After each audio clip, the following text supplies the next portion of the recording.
Man, usually my favorite post-workout meal would be some sort of red meat, which we're out here grilling. Dillashaw on the grill again. We got some chicken wings going. Got some mushrooms, some potatoes, asparagus. Just took in the salmon, but usually some sort of red meat. I always crave red meat, but that's probably my favorite post-workout meal. Question was, when you win a belt, do you get to keep it? You do, and actually every time you defend it, you get a new belt as well too. So I got 5 of them. One of them's in Colorado at Dwayne's gym. I gave it to him for his birthday, but I got 4 of them actually here at my house. But yeah, you get to keep them. They're forever, never leave. Except for the new belts. The new belts, they have added diamond or rubies to them, right? There are crystals in there when you first win it, so you keep that belt forever. But then every time you defend it, they add a new ruby to it. And they put the location of where you did that at. It's actually pretty cool. I actually like the look of the old belts more, but it's pretty cool what they're doing with the new belt and changing the stones out. It's pretty cool actually. The question was a really good one, especially in the world of MMA, because you don't realize how hard it is to actually make it. The question was, how did I juggle my workload with my fighting career when I first started before I became famous? It's tough. I lived on a couch. I scrapped for food, and I mowed lawns on the weekend. I, fortunately enough, had a buddy that owned a landscaping company. I would work my ass off on the weekends to be able to pay the bills. And I also sold my truck. I had a 1957 Chevy pickup that I built since I was a kid. I raised pigs and steers and sold them at the 4-H growing up, and I built a badass truck. But I had to sell it after I graduated college because I didn't want to get a real job. I want to continue to chase my dream of competing. So that supported me for that first year, as well as having to mow lawns and live on a couch and eat shitty food. And it's a hard life, man. I mean, it's definitely a hard life to try to make it in the world of MMA and actually make a living off it. I just had a question of how many hours do I devote to my training schedule per week? And that's a hard one. Every week's different. I train very scientifically down here at the training lab, and so some weeks are different because I'm listening to my body and my recovery. I only train when I feel like I'm fully recovered. We're really smart about how we're training. Our recovery is really important to us. But you know, some days I'm doing 3 days, so it could be 6 hours. Some days are 2, so it'd be more like a 4, 3 hour, 2 days a week are off. So we'll say 6, 12, 16, 18, maybe like 18 to 20 hours, I think. You know, that'd be a safe guess. Can't push too much. It depends on how hard your workouts are. Gotta take them days off. You gotta enjoy this process, otherwise you ain't gonna perform. How long it took me to get my footwork to where it's at? It took me a while to get it down to where I know it, obviously now. And that wasn't till I really started training with Dwayne Ludwig and learning how to fight both orthodox and southpaw. It was kind of very eye-opening year when Dwayne Ludwig first started coaching at Team Alpha Male. Actually, very eye-opening couple weeks to a month. I mean, I learned a lot within that guy. Our styles meshed very well, very fast.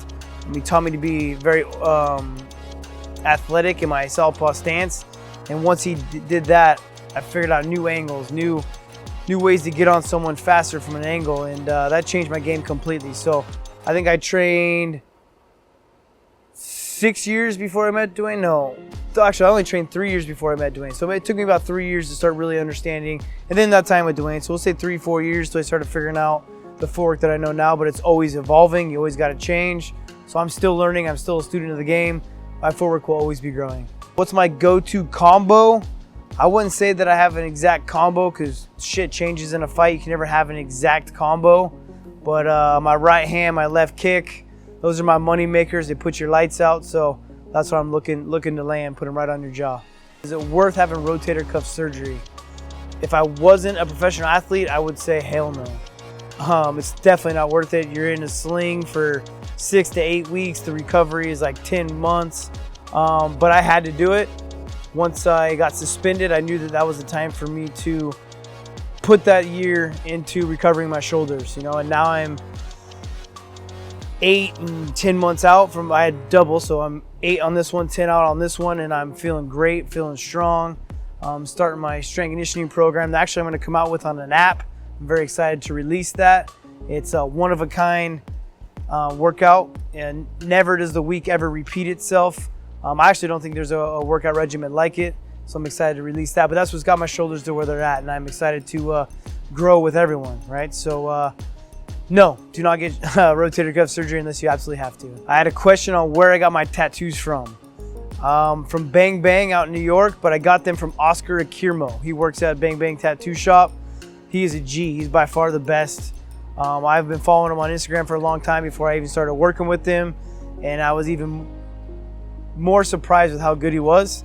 Not only his actual art, because I was only looking at his Instagram page, which shows like his actual art, but to go in and have a session with him, to where the way his mind works, the way he does the placement of the tattoos, and every idea I give him, he takes it, he spins it, he makes it 10 times cooler than I even thought it could be. He's by far worth every penny. And if you are interested in getting any kind of work done, I'd make sure to check him out. Oscar Akirmo on Instagram. You'll be satisfied with his work, absolutely. I actually got talked into fighting. I never thought ever that I'd be a professional fighter. I was enrolled in grad school, trying to become a physician's assistant. Mark Munoz was my assistant wrestling coach, and after I graduated college, I started following him around, just being interested in the sport. And he talked me into fighting. He said that I was a very mean wrestler and that he thought I'd be a good fighter. And I didn't want to go back to school. I did 5 years of school at Cal State Fullerton. So once I graduated, I decided to give it a shot. Said I'd give myself a year.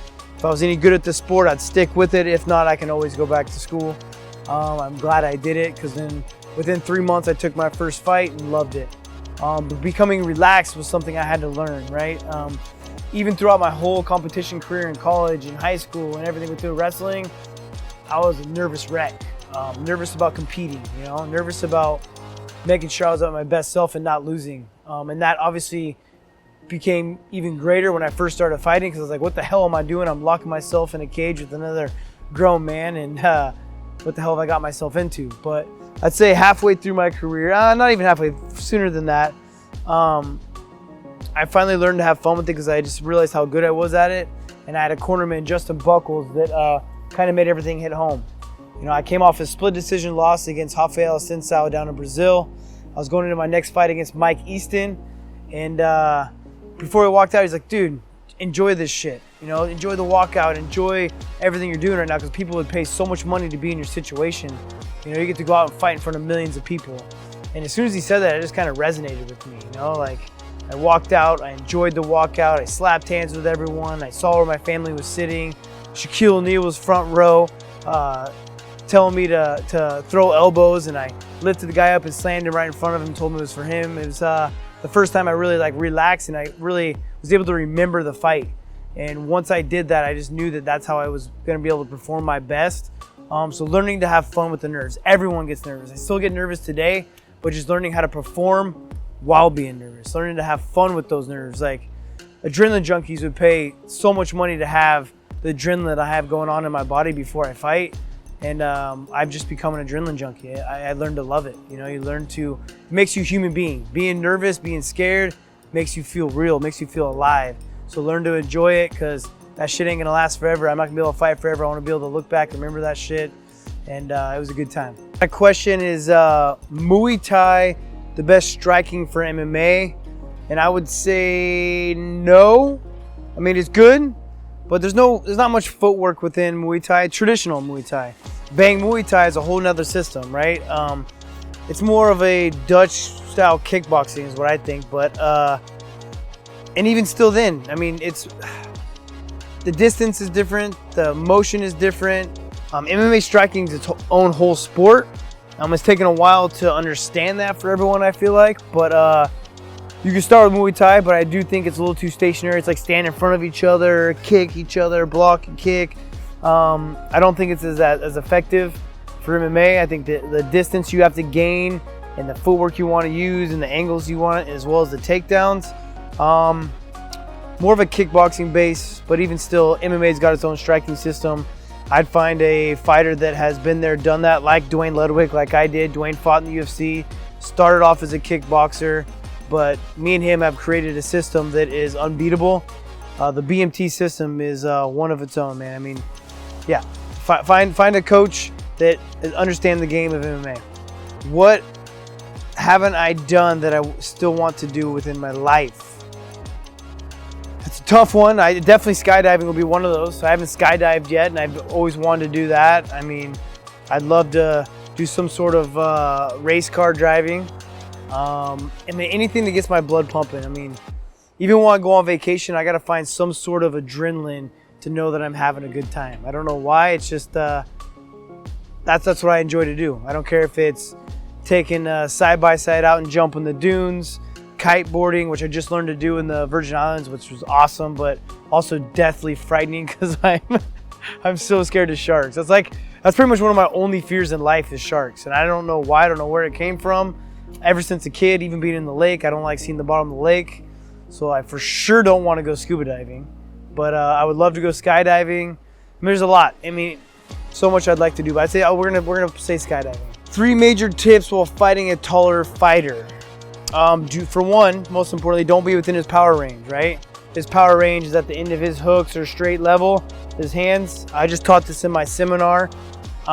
Making sure to have head motion, feints, and rolling effectively to get within that range. Think about being within like closer to his elbow and bicep area rather than the end of his fist, because this is his power range, and his kicks would be even longer. Having a good wrestling base, because being taller is easier to get underneath and getting those takedowns. Chop away his legs. You know, I guarantee if you're in the same weight class and he's a lot taller than you, his legs are going to be skinnier. I'd say chop at them legs. Best way to make a tall tree fall is chop it down. So I think that would be my first 3 tips just off the top of my head. I didn't have any time to think about that, but that's would be my go-to. My question was, what is my off-season weight? I have fortunately enough not had to step on a scale for over a year now, so I really don't know. But I'd imagine right now I'm probably in the low 60s. I'm not quite Fat Tyler right now. I'm trying to do bulk, but in a good way. But yeah, I'd say low 60s. Usually when I'm in and out of fights, it's been a year since I had a fight, so it's been longer, but I'd say like 55 to 60. But right now I'm probably low 60s, and I'm trying to get bigger. I want to be high 60s, almost 170. But I'm gonna keep talking because I want Nathan's arms to burn out. My cameraman back there, I can tell how tired he's getting. So if that camera's shaking, I'm sorry. Best workout to get more punching power, you should buy the Fit to Fight program, bro. I go over that all the time. It's all rotational core power. I have tons of workouts within my Fit to Fight program that goes over that, but I mean, most every strength and conditioning workout I do has some sort of rotational workout within it, and because that's the most important. Timing is where power comes from. Rotational hips, all that stuff. A good turn is where you're gonna get your power. So maybe some med ball throws, some bands, but again, check out Fit to Fight. It's all on there. It's got tons of it. How many calories I'm eating a day? I haven't been counting calories, but I can tell you this, not enough. I'm trying to put some serious size on right now. I've been lifting real heavy. I get too busy and I forget to eat. You gotta eat big, sleep big, lift big to put some weight on, so I need to get back to it. But eat till you're uncomfortable. It depends what your goals are. Mine's to get bigger, so I'm gonna eat till I'm uncomfortable. But when I'm in, when I was cutting weight for my last fight, which was really bad, I was only eating 1,600 calories a day, but I was burning a lot. So I'd say on average, hopefully around 3,000 in good calories. I mean, I can go and eat a Big Mac and get some calories in. It'd be easy to get 3,000 calories, right? But it's from eating healthy and good calories, completely different story. Ever plan on fighting featherweight? We'll see. I plan on trying. I got 11 months right now to stack some weight on, so I'm gonna see what my body's gonna do. The goal is to come back and get my belt back at 135s. Got some little troll that's got it right now that I need to steal it from, but we'll see how big I can get. I mean, I'd like to fight 145s. I think it's a very exciting weight class, and I think I'd do very well there. So I definitely think it'd be something I'd like to do. How do I mentally deal with injuries? It's tough, man. It's super tough, especially while you're competing. I've fought 3 years with 2 blown out shoulders. So going into a fight being injured is a very tough thing to get your mind over. But just believing in the rest of your training and how hard you've worked and the team that's behind you is what gets you through that. And then now I've been through 2 shoulder surgeries, which is tough in its own realm because you're laid up. You know, there's no way you could actually fight. So those ones are almost more depressing, but it's more worrisome to fight injured. So they both weigh a lot, but the sport's not for pussies. Excuse my language. You got to push through that stuff. I mean, most of the time you fight injured. You don't ever really fight 100%. So just mind over matter. I think my best fight is, it's hard to beat my first Barao fight. Everything just went so smoothly that fight. That's what put me on the map. That's probably still the only fight today. My second Garbrandt fight went to game plan, but that's probably one of the only fights that went so smooth for 5 rounds and went perfectly to the game plan. Never had to switch my game plan up. Everything I practiced, everything I watched happened to a T. And that doesn't always happen. You always kind of have to somewhat switch up your game plan within the fight. For instance, my first Cody fight, I had to be a completely different fighter from round 1 to round 2, and that's what got me the victory. The second Cody fight, I just knew where his holes were at and took advantage of it. And I think the whole bantamweight division now knows. Am I gonna travel around the US or abroad to do seminars? As of now, I'm definitely gonna do monthly seminars till I come back. So we got 11 months, possibly be able to do like 7 more seminars or so. But because once I get into fight camp, I ain't doing those seminars. I got to focus on getting my belt back. But most likely they're gonna be at home. They're gonna be at home base. I got a lot of business going on. I got Clean Juice. We're spreading Clean Juice to all of Southern California. Southern California, Clean Juice is on the map, so watch out. But definitely be doing seminars, so come down to the training lab. You guys travel. You guys travel from wherever you're at to come visit us. Make it a vacation. Come to sunny Southern California. Come check out the beach and learn what I got to show, man. I've learned a lot of new secrets, a lot of old secrets, and I'd love to show them off. But that's gonna have to be my last question because Dillashaw's ready to eat.